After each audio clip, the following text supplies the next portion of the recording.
हत्ता कि लोग मशहूर होने के लिए आज हुजूर पाक सल्लल्लाहु ताला अलैहि वसल्लम की गुस्ताखियां भी कर रहे हैं, और उनका मकसद सिर्फ और सिर्फ अपनी कौम में हीरो बनना आज एक फैशन बन चुका है। दुश्मनाने इस्लाम के दरमियान बड़ी बड़ी कंट्रीज में भी देखने को मिल रहा है, जिसको बड़ा नेता बनना है वो हुजूर पर भोंकता है, इस्लाम के खिलाफ, कुरान के खिलाफ।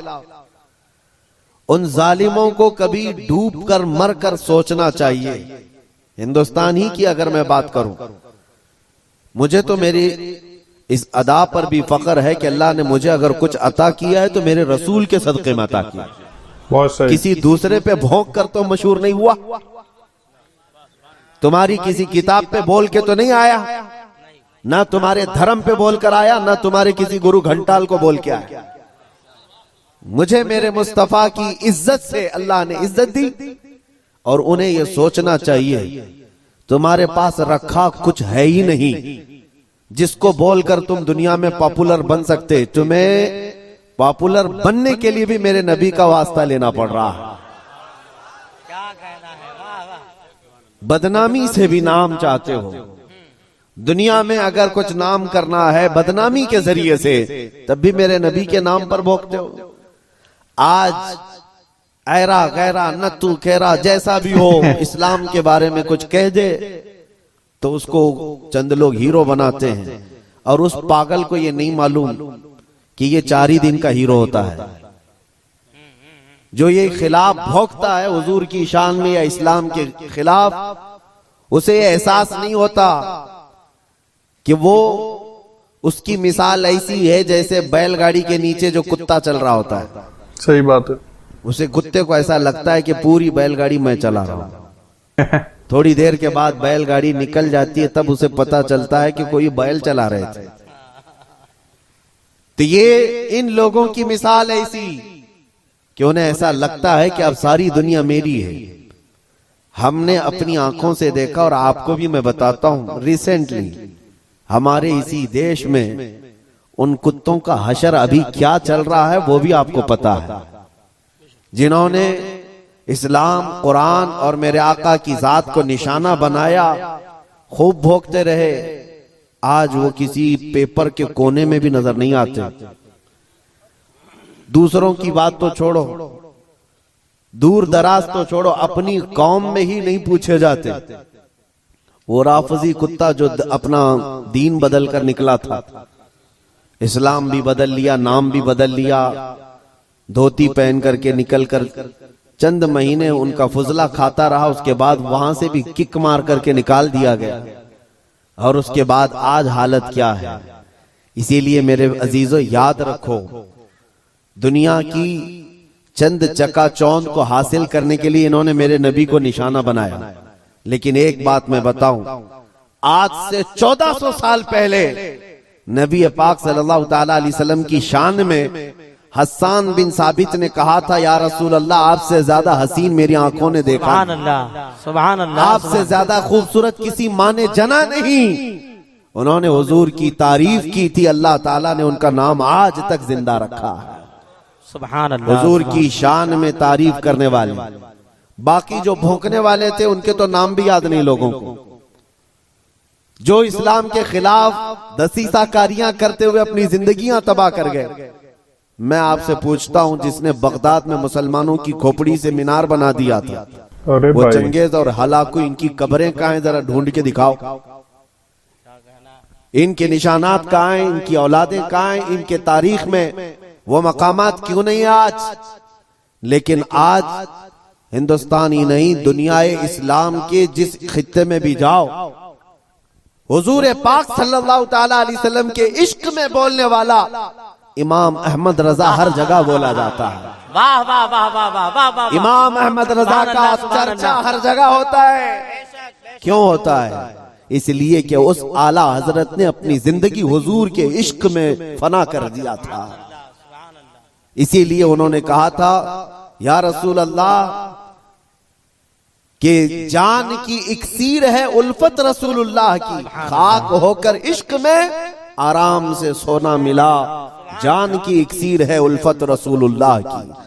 एक पॉइंट समझ करके चलो मेरे अजीजों, मैं आपको यही देना चाहता हूं, आज के हालात घबराने की जरूरत नहीं, बहुत तेजी से अभी बदलेंगे, इम्तिहानात आएंगे अभी तुम्हारे यहाँ, बहुत तेज आंधियां आने वाली हैं ये अगले चंद सालों में। आंधियों से मुराद सिर्फ यही हवाओं की आंधियां मत समझो, कुफ्र और शिर्क की आंधियां, जुल्म और सितम की आंधियां, और दिन दहाड़े जो मुसलमानों का कत्लेआम है ये बढ़ता जाएगा। मैं हदीस की रोशनी में बता रहा हूं, हदीस की रोशनी में बता रहा हूं, बढ़ता जाएगा। तुम्हारा इम्तिहान है, अभी तो खाली चिट्ठी दिखा करके लोगों को लुभाने वाले बाबा आए हुए कि तुमने क्या खाया, तुम घर में क्या करके आए, चिट्ठी दिखा देंगे। अभी तो दज्जाल को आना बाकी है, दज्जाल आएगा, वो तो तुम्हें बारिश बरसा कर दिखाएगा, मरे हुए आदमी को जिंदा करके दिखाएगा। इतने बड़े इम्तिहानात होना बाकी है। उस जमाने में तुम्हारा क्या होगा, तुम किस तरह से जिंदगी गुजारोगे? एक इलाज में बताऊं, हर जमाना चाहे जैसी भी सख्तियों वाला आए, कल को अगर फसादात भड़का दिए जाएं, तुम्हारे सामने तुम्हारे बच्चे ज़बा कर दिए जाएं, तुम्हारे सामने तुम्हारी औरतों के दुपट्टे छीन लिए जाएंगे, कुरान पाक को जलाने की कोशिशें होंगी, मस्जिदों के मीनार और गुंबद खत्म कर दिए जाएंगे, ये सारे हालात बढ़ते जाएंगे। तो क्या तुम इन तूफानों से घबरा कर ये फैसला कर लोगे कि जब तक मैं इस दीन में रहूंगा रोजाना एक मुसीबत को झेलना पड़ेगा, अच्छा है इनकी ही जय जय करूं, जैसे कुछ चले गए? तो मेरे अजीजों, अगर तुम्हारा कदम जरा बराबर डगमगा गया तो फिर आज ही से तय कर लो कि तुम ईमान में आए नहीं थे, मुनाफिकत में थे, निफाक था। जिसका ईमान है वो उन आंधियों में एक ही सहारे के साथ जिंदा रहेगा, एक ही सहारा, छोड़ो कोई कायद नहीं मिलने वाला है, मुश्किल है। रहनुमा, कायद, जमात, पार्टी, निगरान, सिपह सालार, ये सब एक तरफ रखो, उन हालात में तुम हर तरफ देखते रहोगे जिसको आला हजरत ने फरमाया है, साथी साथी कह के पुकारो, साथी हो तो जवाब आए, फिर झुंझलाकर सर दे पटको, चल रहे मौला वाली है। हालात ऐसे आएंगे कि तुम साथी साथी कहकर पुकारते रहो, मदद के लिए कोई नहीं आने वाला है। उस जमाने में एक ही सहारा होगा। फरमाया बुजुर्गों ने कि जिसके सीने में मेरे मुस्तफा की मोहब्बत होगी, उन आंधियों से वो टकरा करके भी साबित कदम रहेगा, वो साबित कदम रहेगा, हर आने वाली आंधी का रुख मोड़ देगा। कत्ल बहुत सारे हो जाएंगे, इम्तिहानात बहुत सारे हो जाएंगे, लेकिन पैसे दे रहा है नबी पाक सल्लल्लाहु अलैहि वसल्लम का सच्चा शहदाई और सच्चा वफादार उन आंधियों को फेस करेगा, मुकाबला करेगा, और अल्लाह की मदद आएगी, पैसे देने की कोशिश अल्लाह की मदद आएगी। अल्लाह की जो सबसे बड़ी मदद आनी है, इंतजार है सबको, हालात बदलने चाहिए। सुनो, एक बशारत में देता हूं, ये शेर यूं ही मैं नहीं सुनाता, कुछ देर की खामोशी है फिर शोर आएगा, कुछ देर की खामोशी है फिर शोर आएगा, आज का वक्त है कल हमारा दौर आए। इसी डायलॉग पे इनको जेल हो गई है। यूं ही नहीं कहता, यूं ही नहीं कहता, अल्लाह की सबसे बड़ी मदद जो आने वाली है वो करीब है, करीब है, करीब है। वो किस तरह से आएगी? अन करीब मदीने तैयबा से इमाम मेहदी का ज़हूर होगा, और इमाम मेहदी आएंगे खाने काबा के पास, और उस वक्त अख्ताब, औताद, अब्दाल, औलिया उनके हाथ पर बैत करेंगे, फिर वो निकलेंगे और फिर मुल्क शाम आएंगे। तो इमाम मेहदी का जमाना करीब है। मेरे मुस्तफा की हदीसों का मफहूम मैं आपके सामने रख रहा हूं कि जब वो दौर आएगा पूरी दुनिया में सिवाय इस्लाम के कुछ नहीं होगा। आपने अभी शायर से सुना, इस्लाम था, इस्लाम है, इस्लाम हाँ सिर्फ तुम्हारे गांव में नहीं रहेगा, इंशाअल्लाह अमेरिका में भी रहेगा, यूरोप में भी रहेगा, अफ्रीका में भी रहेगा, और जितने चीखते चिल्लाते उनकी गर्दन पे भी रहेगा। हाँ याद रखो, इस्लाम था, इस्लाम है, इस्लाम है। इसीलिए मैंने चंद सालों पहले कहा था, कुछ लोगों को तीखी लगती है बात, कड़वी लगती है, कि मस्जिद तोड़कर अपना माबद बनाना है। मस्जिद को खत्म कर दिया, शहीद कर दिया। भाई हुकूमत तुम्हारे पास, ताकत तुम्हारे पास, कोर्ट तुम्हारे पास, वकील तुम्हारे पास, बना लो। बड़े जोर शोर से सब बना रहे। हमसे एक इंटरव्यू वाले ने पूछा, आप इस पर क्या कहते हैं? हमने सिर्फ इतना ही कहा कि बनाने के लिए कहो, लेकिन थोड़ा किबला देखकर बना लेना। अच्छा है भाई, किबला पता नहीं किबला देखकर बना लेना। ये क्यों कहा? क्योंकि हमें पता है, मेरे मुस्तफा ने फरमाया, एक दौर आएगा जब हर दीवार से आवाज आएगी अल्लाहु अकबर। हर जगह से अल्लाहु अकबर की आवाज गूंजेगी। मेरे अजीजों, मायूस ना हो। आज के इन हालात से जो नौजवान मायूस होकर सरासीमगी के शिकार हो जाते हैं, मुझे उनसे शिकायत है। आज भी तुम्हारे पास वही जज्बा है, हमें पता है। अगरचे बिखरी हुई ये कौम है, लेकिन बड़ी बड़ी ताकतें तुमसे खौफजदा हैं। डरती क्यों है?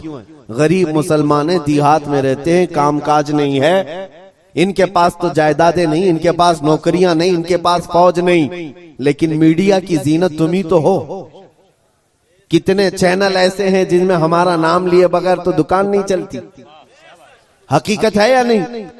क्यों? हम ही हम हैं। सारी जगह डिबेट में हम ही हम हैं।